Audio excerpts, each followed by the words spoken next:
Guys तो हम देखते हैं एक्सरसाइज 3.2 का क्वेश्चन 6। ठीक है, इससे पहले मैंने सारे के सारे जो क्वेश्चंस और एग्जांपल करा दिए हैं। अगर आपको वो करने हैं तो आप मेरे चैनल पे जाके कर सकते हो। तो देखो क्या कह रहा है, give the linear equation 2x plus 3y minus 8 is equal to 0। ठीक है, given the linear equation 2x plus 3y minus 8 is equal to 0, right another linear equation in two variable such that the geometrically representation of the pair so formed is intersecting lines, parallel lines and coincident line। ठीक है, तो देखो इसमें इसने ये क्या रखा है कि ये मेरे पास है एक इक्वेशन दे रखी है। ठीक है, उसके बाद इसकी ऐसी और ऐसे इक्वेशन बनाओ, तीन टाइप की इक्वेशन और बनानी है। ठीक है, जिसमें क्या हो, इनका सॉल्यूशन एक तो इंटरसेक्टिंग लाइन हो, दूसरी पैरेलल लाइन्स हो और तीसरी क्या है, कोइंसिडेंट लाइन हो। ठीक है, तो देखो इसमें एक जो सॉल्यूशन है वो बता रहा हूँ कि हमें इसमें पता कैसे लगाना होता है। ठीक है, तो देखते हैं इसका सॉल्यूशन।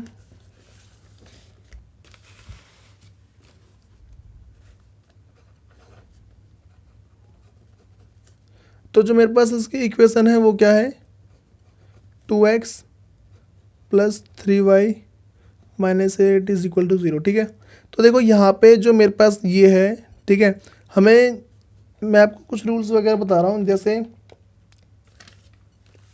हमारे पास क्या होता है, सबसे पहले उन्होंने बता रखा है तीन टाइप की लाइन। ठीक है, पहली जो है वो इंटरसेक्टिंग लाइन है। ठीक है, दूसरी जो है उन्होंने बता रखा है कि पैरेलल होनी चाहिए, फिर तीसरी क्या, कोइंसिडेंट होनी चाहिए।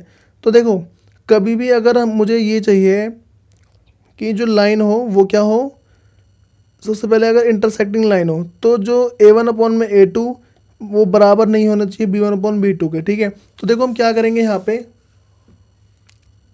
जैसे यहाँ पे है मेरे पास, इसके हमें जगह पे ऐसे ऐसे यहाँ पे ऐसे ऐसे नंबर लेने हैं जिसमें क्या हो, बस ये दोनों क्या एक दूसरे से मैच ना हो। ठीक है, तो कुछ भी लेते हैं, जैसे मान के चलो मैं यहाँ पे अगर मैं यहाँ पे 3x ले लूँ, ठीक है, और प्लस यहाँ पे 4y और माइनस का 27 इज इक्वल टू 0। ठीक है, तो देखो मेरे पास यहाँ पे क्या आ जाएगा, जैसे A1/A2 आएगा 2/3। ठीक है, फिर B1/B2 वो आ जाएगा 3/4।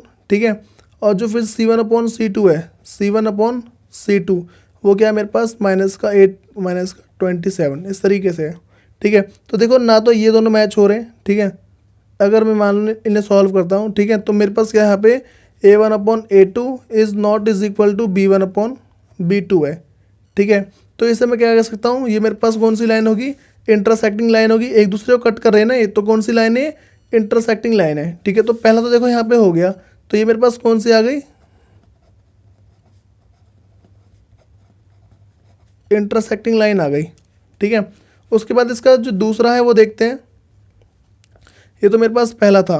ठीक है, और जो दूसरे में है, दूसरे में उसने क्या रखा है, पैरेलल लाइन होनी चाहिए। ठीक है, तो क्या है मेरे पास, पैरेलल लाइन होनी चाहिए। तो पैरेलल लाइन में कंडीशन क्या है कि मेरे पास A1/A2 बराबर होना चाहिए B1/B2 के, लेकिन बराबर नहीं होना चाहिए C1/C2 के।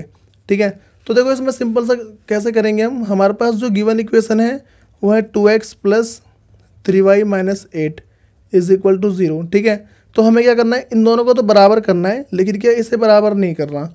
तो क्या करते हैं हम, इसे बराबर करने के लिए, जैसे मान लो मैं सिंपल लिख देता हूँ 2x। ठीक है, और प्लस 2x प्लस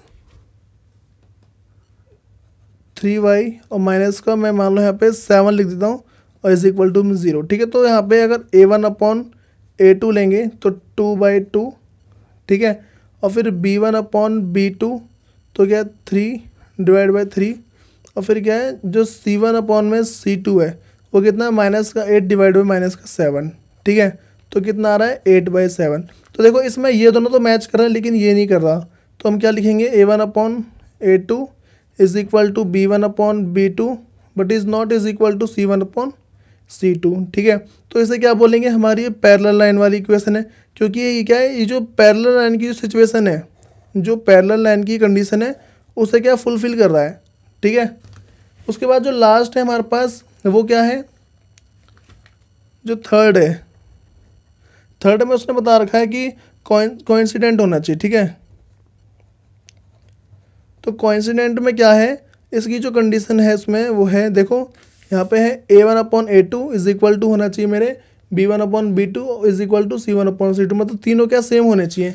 ठीक है, तो क्या कर सकते हैं, तो यहाँ पे है A1/A2 is equal to B1/B2 और इज इक्वल टू C1/C2। ठीक है, तो क्या करेंगे यहाँ पे, जो मेरे पास इक्वेशन है उसी को डिट्टो लिख देंगे वह। ठीक है, 2x plus 3y minus 8 is equal to 0। ठीक है, तो 2x plus 3y minus 8 is equal to 0। ठीक है, तो ये क्या मेरा सॉल्यूशन आ गया। देखो जैसे A1/A2 मेरे पास क्या है 2/2। ठीक है, B1/B2 क्या है मेरे पास 3/3 और C1/C2 क्या है माइनस का 8 डिवाइड बाई माइनस का 8। ठीक है, तो देखो सारे के सारे क्या है, कट कट के मेरे पास क्या आ रहे हैं 1 आ रहे हैं। ठीक है, सारे कट के कितने आ रहे हैं 1 1 आ रहे हैं। ठीक है, तो तीनों इक्वल है, तो क्या हम बोल सकते हैं ये जो इक्वेशन मेरी क्या है मेरे पास ये कोइंसिडेंट है इसकी। ठीक है, तो देखो गाइस ये क्वेश्चन बहुत ज़्यादा आसान था, इसमें बस हमें जो कंडीशन हमारे पास गिवन है, ठीक है, हमें क्या बस वो सेटिस्फाई करनी थी और जो क्वेश्चन है वो आराम से हो जाता। ठीक है, अगर आपको देखो ये टेबल अगर याद है, ये वाली टेबल अगर आपको याद होगी तो क्या है आप ऐसे जितने भी क्वेश्चन होंगे वो सारे के सारे आराम से कर लोगे। ठीक है गाइस, अगर आपने मेरे चैनल को सब्सक्राइब नहीं किया है तो सब्सक्राइब कर लो ताकि आपको मेरी वीडियो टाइम टू टाइम मिलती रहे। Thank you.